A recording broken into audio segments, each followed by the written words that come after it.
today, as Jeff Sessions recuses himself from the Russian investigations of Trump, I'm going to say this again because I don't think people are getting it. Now, look, on the show, we show you guys facts and then we do analysis of it. So the facts in this case are Sessions has stepped down for talking to the Russian ambassador. Michael Flynn talked to the Russian ambassador 5 times on the day that the sanctions were imposed, additional sanctions by Obama during the period of the transition. And now Mike Flynn has stepped down. Now we find out Kushner has done the talks with the Russians. And what do the Russians mainly want? They want the sanctions lifted, and because it affected a $500 billion deal with ExxonMobil. The ExxonMobil CEO becomes the Secretary of State. This is all. Okay, those are the facts. Now, let me tell you what I think happened, and then you will see later that this is true, if I'm right. He did a business deal with Russia, a deal where he gets paid. Tick-tock, tick-tock. I thought in the beginning when he first came in, I'm like, I don't know. There's no way he's getting reelected. I said that from day one. I said Elizabeth Warren or anyone else would landslide him in 2020. That is an issue of policy, demographics, his incompetence, et cetera. That's a separate issue. But I said on day one, I didn't know if he was going to go the whole 4 years. I assumed he would. And then as I saw one mistake after another in the Russia story developing a little bit, I thought, oh my God, I think he's only going to last a year and a half. Now I'm moving the clock even further.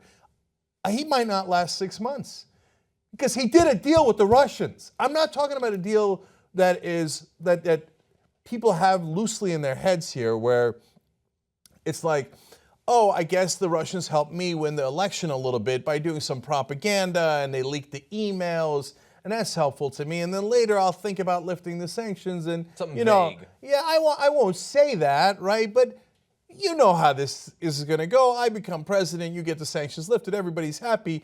And you could keep that perfectly vague and totally get away with it.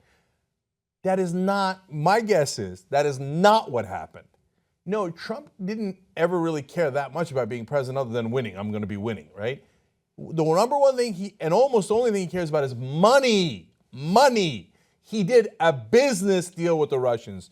You give me money, you give me a portion of the oil contracts, then I lift the sanctions for you guys. So when I lift the sanctions, I Donald J. Trump, make money. That's the deal he did. Now, the reason why people don't believe that, first of all, it's fair to say at this point there's not enough evidence on that. No question.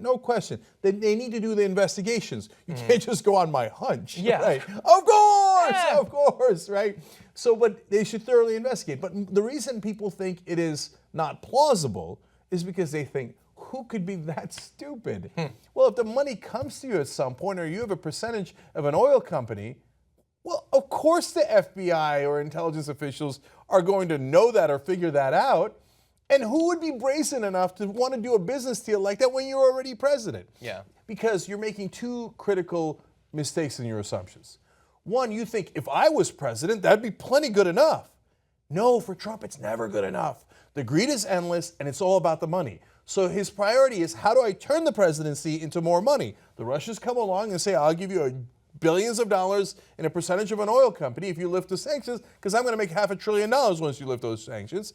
He thinks, now that's the art of the deal. Yes, I want the money. So you're underestimating how much he wants the money. The second and most important part is you're underestimating how stupid he is.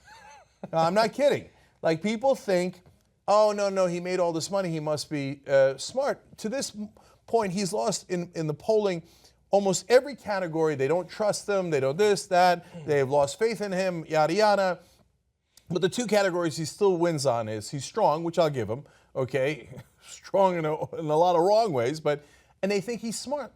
No, he's not smart. His daddy left him $200 million and he's bungled it ever since. That's why he needs to make deals like this, because he doesn't have that much money. Okay, I don't care if you believe me on that, okay? What I'm telling you right now, ahead of time, is his stupidity is record-breaking.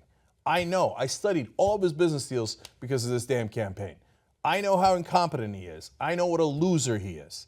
And so he is stupid enough to think, I do a business deal with Russia where I get billions of dollars, and nobody will find out. Hey, listen, man, I didn't release my taxes, and I didn't get caught. That's true. I did Trump University, an obvious frickin' scam, And I won the presidency anyway. Look at all the things I've cheated on my whole life. And I'm president. I'm above the law. I'm not going to get caught. Yes, he's that stupid. So he will eventually get caught because, no, you can't hide that indefinitely from the FBI, especially if it turns out everybody on your transition team, your campaign team, went and like knuckleheads, like, hey, Russian ambassador, over here, right? And by the way, a little ending side note here, 6 Russian ambassadors have mysteriously died or been killed since Election Day, including one on Election Day, including a guy who was declared dead in the back of his car, and declared killed, and then they switched it to, oh no, he had a heart attack. Why was he sitting in the back of his car having a heart attack? I mean, if you look into all the 6 different deaths of those Russian ambassadors, mysterious illness, never mind, I meant heart attack. Another one, blunt force injury. No, I meant heart attack. Okay, the Russian consul saying that. 6 Russian ambassadors dead since November? There are no coincidences like that. They made a deal. He's gone. He's gone. Support independent media and get the whole Young Turks 2-hour show and other network shows all ad-free. TYTnetwork.com/join. Come join us today.